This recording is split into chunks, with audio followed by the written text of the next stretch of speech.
In the spring of 1968, inside a small, underfunded engineering department in Kenosha, Wisconsin, a group of American Motors engineers were staring at a problem that could destroy their company.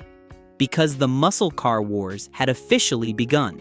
And this wasn't just competition anymore. This was industrial warfare. Ford had the 428 Cobra Jet, a monster of an engine that could embarrass just about anything on the street. Chevy was unleashing the 396 and the 427 engines backed by decades of racing heritage and billions of dollars in development money.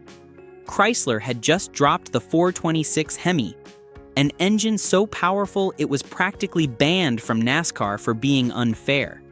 These weren't just engines, they were statements. They were proof that American automakers would do whatever it took to dominate the streets, the drag strips, and the showroom floors.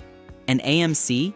They were expected to compete with a budget that was barely a rounding error compared to the big three. Most people think AMC didn't belong in the muscle era. They think of Ramblers, economy cars, vehicles built for accountants and school teachers who cared more about gas mileage than glory. But what almost nobody knows is they built an engine that was brutally fast, mechanically simple, and almost too honest for its own good. This is the real story behind AMC's 390 V8, and why it didn't just lose the muscle car wars. It refused to cheat in them. Back in 1966, American Motors was in serious trouble. And that's putting it mildly. Sales were flat. Their Rambler image screamed economy, not performance. And in Detroit at the time, performance was everything. You have to understand what was happening in America during the mid-1960s. Baby boomers were coming of age. They had money, they had attitude, and they wanted cars that made noise. Muscle cars weren't just transportation, they were identity, they were rebellion. And if your company didn't have a serious performance offering, you might as well not exist. John DeLorean was turning Pontiac into a street racing brand with the GTO. Carroll Shelby was stuffing Ford big blocks into lightweight Mustangs and creating legends that would be worshipped for decades. Even Chevrolet was quietly working on L72 427s, making over 425 horsepower. Engines that turned ordinary Chevelles into rolling thunder. AMC had nothing in that league. Not a single engine that could make young buyers look twice. Not a single car that could hold its own at a stoplight drag. So they made a decision that would define their future. Instead of building a massive big block like everyone else, they would build a smarter small block. Because here's what AMC understood that the big three often forgot. Weight kills performance. You can have 500 horsepower, but if your engine weighs 700 pounds and sits in a 4,200 pound land yacht, you're not going anywhere fast. The AMC V8 platform debuted in 1966 as a 290 cubic inch engine. It had a 3.75 inch bore and a 3.28 inch stroke.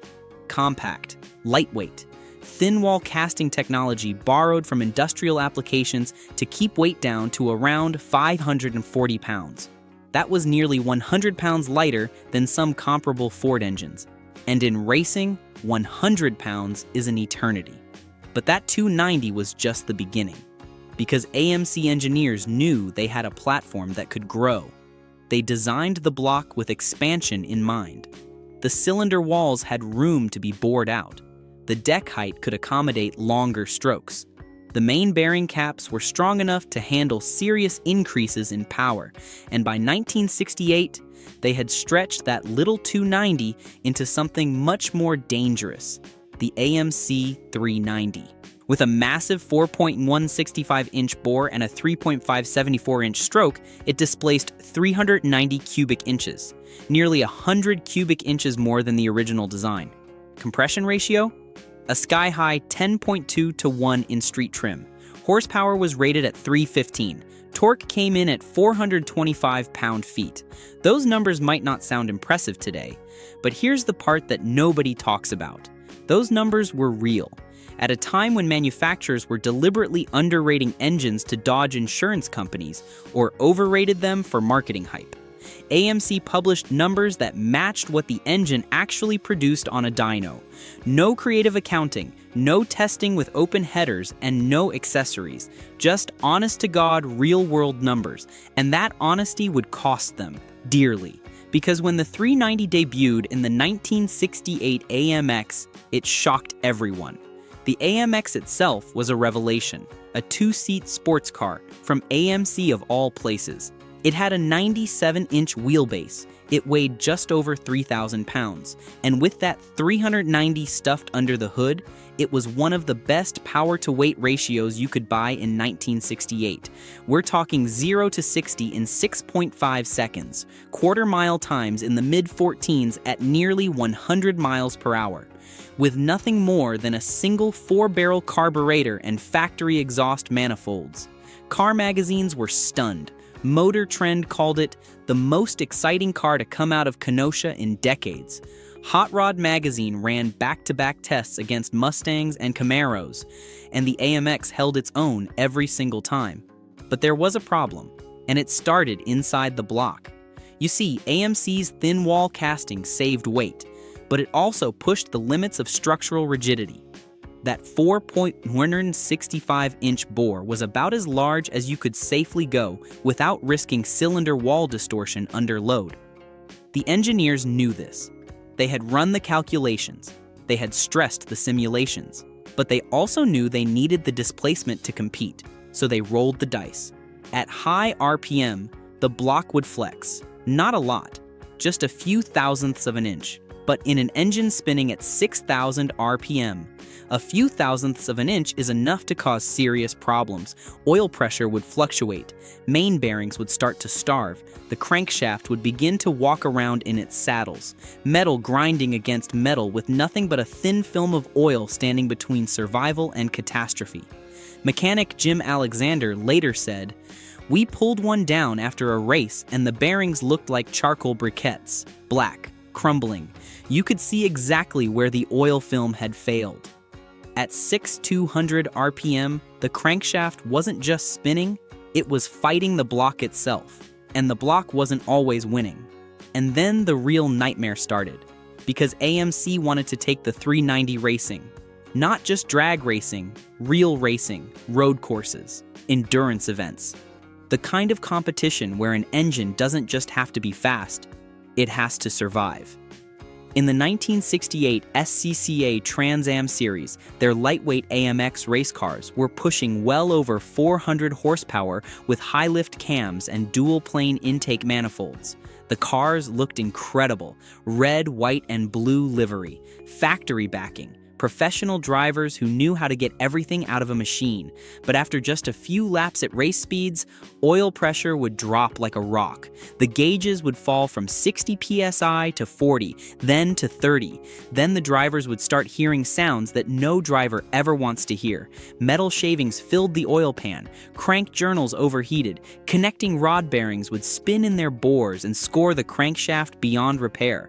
And in one infamous test session at Riverside International Raceway in California, an AMC test driver blew the engine after just 17 laps. 17 laps. The race was scheduled for over 100. The engine had to be torn down right there in the paddock, and when they opened it up, they found destruction. 2 connecting rods were damaged beyond repair. The main bearings had turned to bronze-colored paste, and the crankshaft journals looked like someone had taken a file to them. The team packed up and went home that weekend, and back in Kenosha, the engineers knew they had a crisis. So what do you do when your masterpiece keeps failing in public? You don't give up.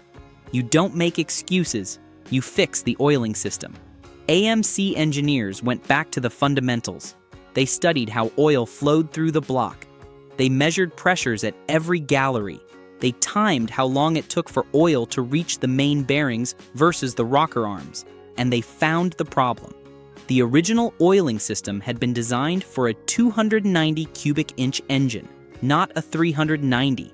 Oil was being routed to the lifters and valve train before it ever reached the crankshaft, which was fine at low RPM, but at high RPM, The valve train was consuming so much oil volume that the mains were starving, so they redesigned everything.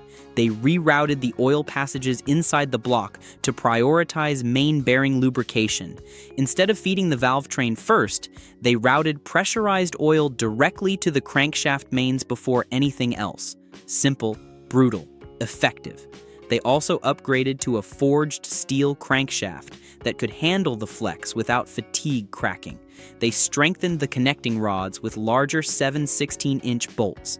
They revised the bearing clearances to maintain better oil film thickness at high RPM. Every change was tested, every modification was verified, and slowly the failures stopped. Now the 390 could survive sustained high RPM runs without eating itself alive. And suddenly, AMC had something real, something they could race, something they could sell. By 1969, the 390-powered AMX and Javelin were running quarter miles in the low 14s straight off the showroom floor. No modifications, no tricks, just factory-fresh cars with factory-fresh engines. Some magazine tests even recorded 13.9-second passes at 101 miles per hour with nothing but slicks and minor timing adjustments. That put it right up against the Mustang Mach 1 428 Cobra Jet, the same Mustang that Ford was spending millions to promote, the same Mustang that had the full weight of the Blue Oval's racing program behind it, and AMC was matching it with a fraction of the budget. But here's where things got strange.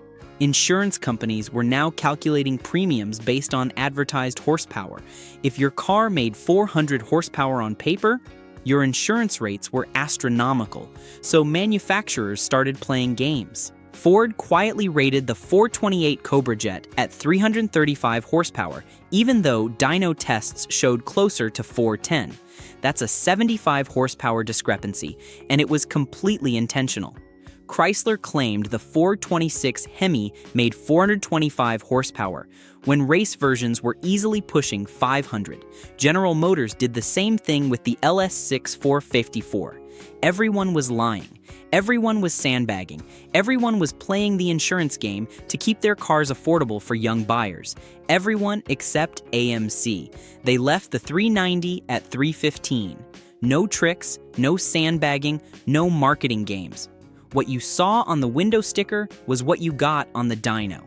So to an insurance adjuster in 1969, the AMC looked slower on paper, which meant lower performance perception, which meant fewer buyers walking into showrooms, which meant fewer sales. AMC was losing the marketing war by telling the truth. But on the street, it was a different story. Drivers quickly realized the 390's torque curve peaked at just 3,200 RPM. That meant brutal mid-range acceleration. Roll into the throttle at 40 miles per hour, and the car would leap forward like it had been rear-ended by a truck. You didn't need to wind it out to 6,500 RPM to feel the power. It was right there, instant, violent. One AMX owner reportedly told Car Life magazine, "It doesn't feel fast until you realize you're already doing 90. That was the secret of the 390. It didn't scream, it didn't roar, it just delivered, every single time. But AMC still had one more fight to win.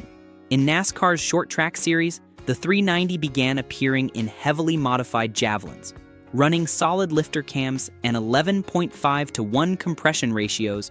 Race-prepped versions were producing nearly 430 horsepower. Some teams reported over 440 with the right combination of intake and exhaust tuning.